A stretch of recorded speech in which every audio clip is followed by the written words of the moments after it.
विनंती करतो की त्याने व्यासपीठात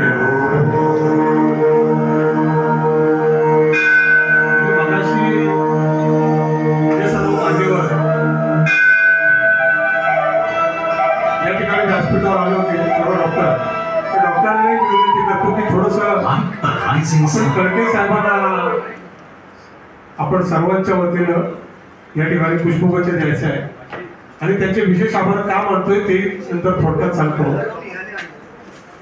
पुढचा हा प्रवास सुरू झाला तो ही डॉक्युमेंटरी जी बनली त्याला कारण प्रफुल्ल कळके साहेब आहे. कोळेकर साहेब या. कळके हे एकत्र राहिले, शेजारी शेजारी राहिले 3 पिढ्या. या चित्रपटाच्या पलीकडचं काहीतरी सांगण्यासारखं आहे ते आम्ही ऐकलंय आमच्या कानाने आणि म्हणून थोडक्यात त्यांनी आपलं मनोमत डॉक्टरांच्या संदर्भातलं या ठिकाणी व्यक्त करावं आणि मग हा कार्यक्रम संपणार आहे.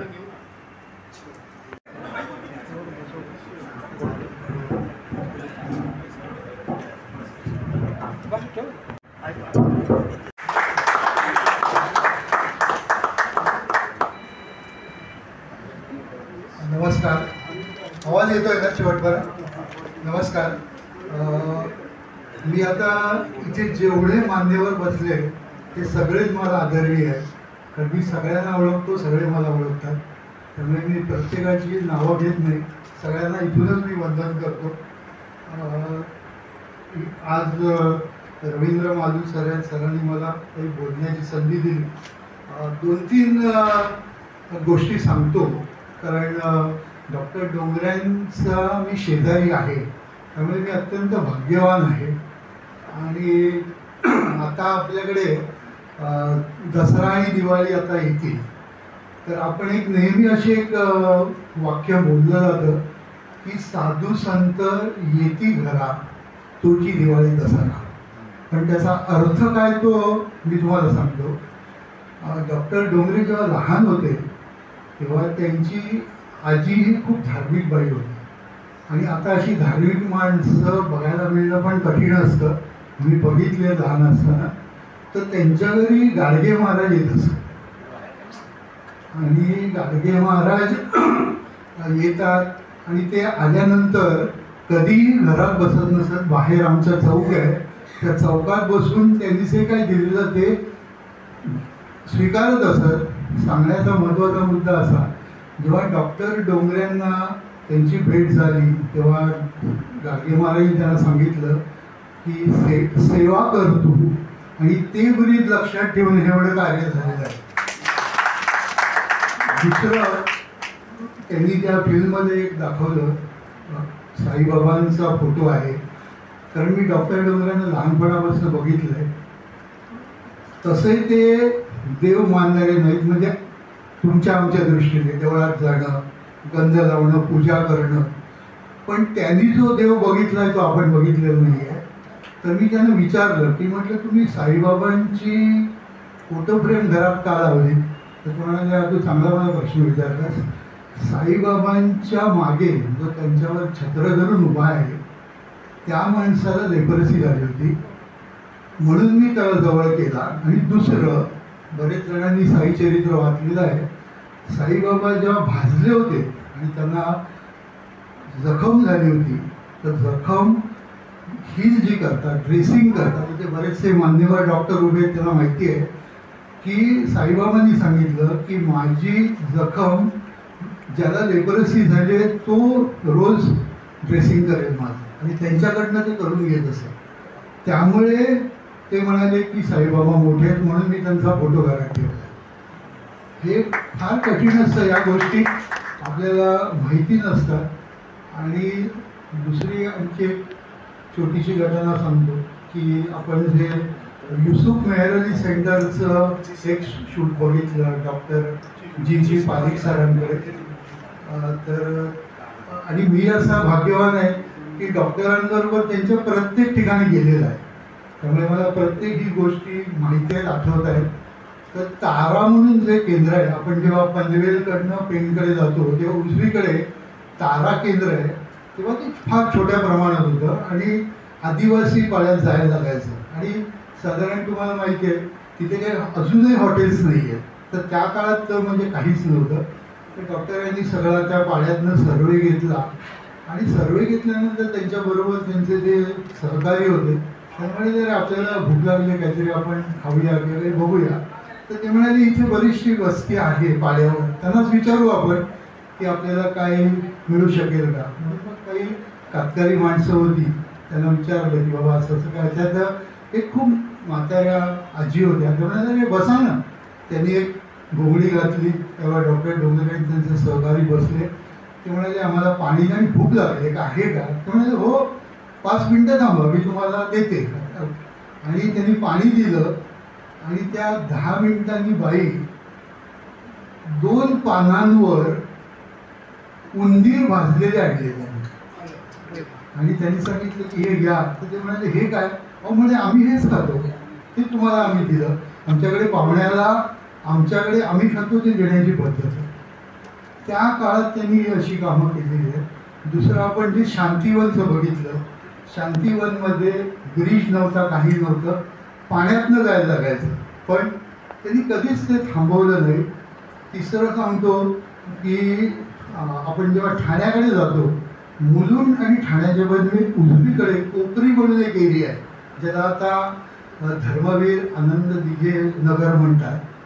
तिथे फक्त आणि फक्त लेपरसीचे लोक राहत असत. तर त्या मुळगावकरबाईंचं डॉक्टर डोंगरे यांनी नाव केलं. ते सांगितलं की डॉक्टर डोंगरे तुमचं जे ओपीडी झाली की शनिवारी तिकडे जायचं. ते शनिवारी ओपीडी झाली की मुलुंडला उतरायचे, त्या ट्रॅकमधनं चालत त्या वसाहतीत जाऊन त्यांची ड्रेसिंग करून औषध देऊन ते घरी यायचं. आणि ही जी अविरत सेवा आहे फार अत्यंत कठीण आहे. कारण इथे मान्यवर डॉक्टर आहेत, कल्पना आहे ते आधी आज वेळात वेळ काढून इथे आले तर त्यांची फॅमिलीचं विचारलं तर ते सांगतील की फॅमिली म्हणते की हे लोक वेळ देत नाहीत आमच्यासाठी, पण आज आपल्यासाठी सगळे इथे हजर आहेत.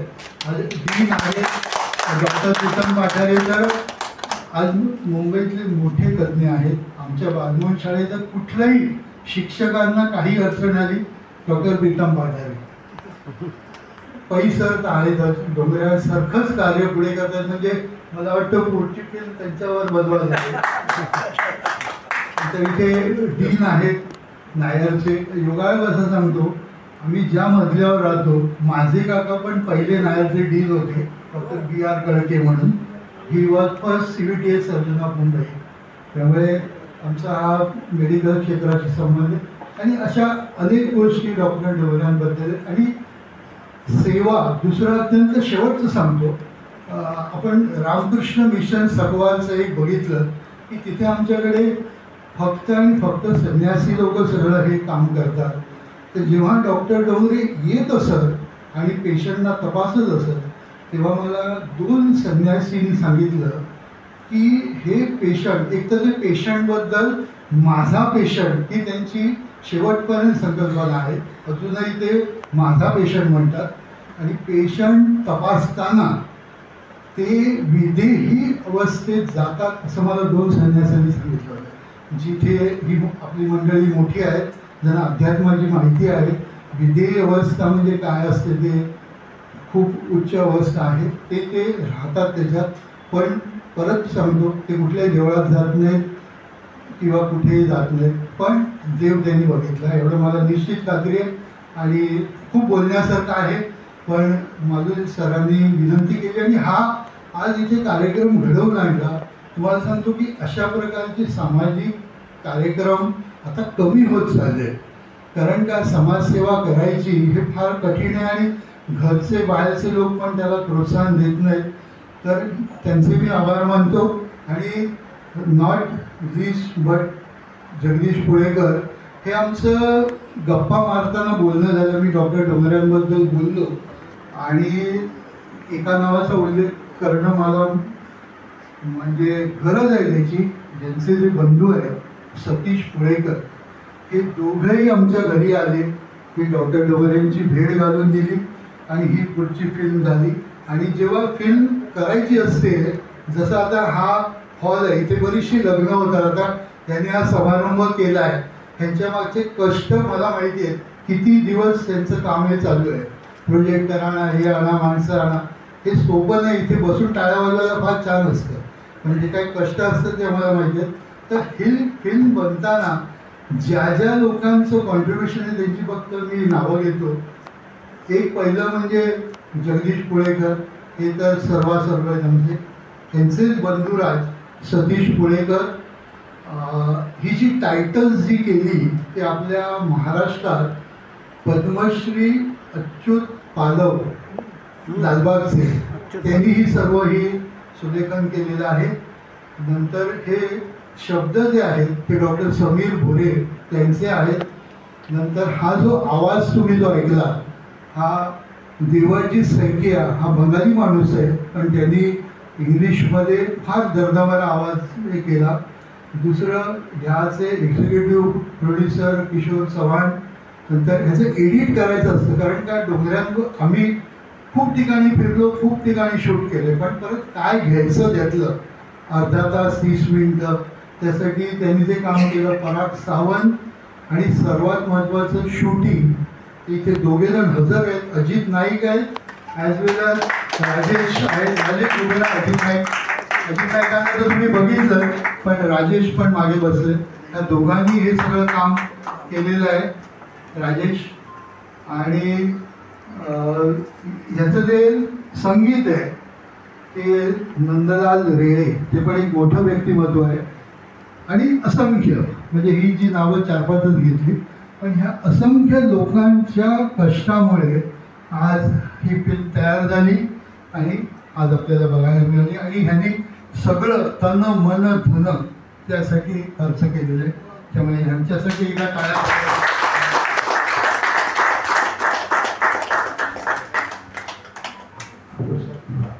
आणि मला बोलायची जी संधी दिली त्याच्याबद्दल सगळ्यांना धन्यवाद. बोलणं हे फार कधी आला जे करायचं ते काम हाताने करत एवढंच होतं. तरी पण एकदा शिवाजी पार्क कट्ट्यावर नाक्यावर गप्पा मारत असताना प्रफुल्लजी कळके हे असे बरेच, आम्ही जेव्हा गप्पा मारतो तेव्हा जगातले कुठलेही प्रॉब्लेम आहे ते 5-10 मिनिटात सोडवतो. तर ते बोलता बोलता कळगे साहेबांच्या तोंडी डॉक्टर डोंगरेंचं नाव आलं. का कोण असतो मी बोललो, तुम्ही परत बोला आत्ता तुम्ही काय बोललात. तेव्हा डॉक्टर कळकेंनी कळके साहेबांनी डॉक्टर साहेबांबद्दल मला माहिती दिली आणि ते बोलले आत्ता ते आले आहेत. तुम्ही बोलो प्लीज आम्हाला भेटवून द्या. तर ते बोलले चला. मग त्यावेळेस माझा भाऊ बोलला होता, मी सतीश आम्ही जाऊन त्यांना भेटलो. का कोण असतो ते जे 2-3 वाक्य बोलले त्याच्यावर म्हणजे हा विषय डोक्यावर जाईल. त्यांना भेटलो, घरी आलो, म्हणजे अगदी मनापासून सांगतो झोप येईना.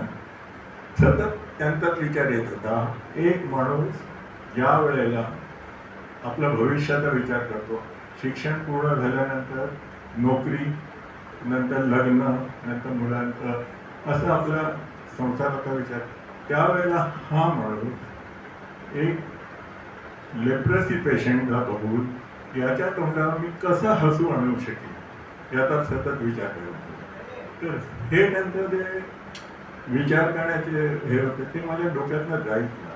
म्हणून 5-6 वेळा कळके साहेबांच्या थ्रू डॉक्टर डोंगरेंना भेटलो. त्यांनी मग त्यांचा जीवन प्रवास मला सांगितला.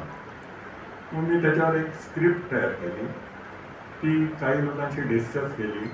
नंतर खूप चांगले टेक्निशियन अजित, राजेश अजून आले नाही आहेत काही पावसामुळे, त्या लोकांनी मला त्यांचं पूर्ण सहकार्य केलं. आता थोडक्यात सांगायचं म्हणजे मी गव्हर्नमेंट सर्वंट होतो आणि पेन्शनर होतो.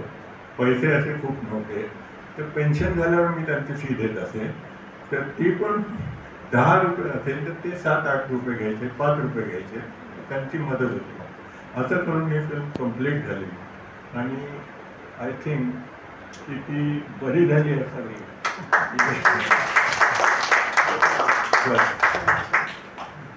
काम करू शकतो.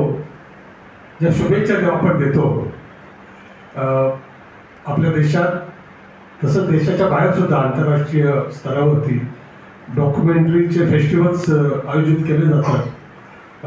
मी पुणेकर साहेबांना विनंती करतो, आज ह्या सर्व मान्यवरांचा, गायकवाड आहेत, पै साहेब आहेत, आपल्या नायरचे डीन आहेत, सर्वांचे एक परिस्पर्श झाला आहे तुमच्या या कार्यक्रमाला.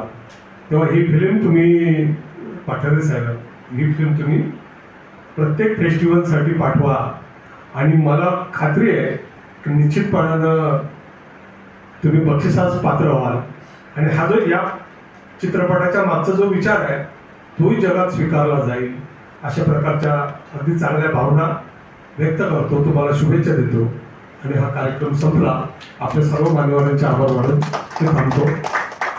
जय हिंद, जय महाराष्ट्र.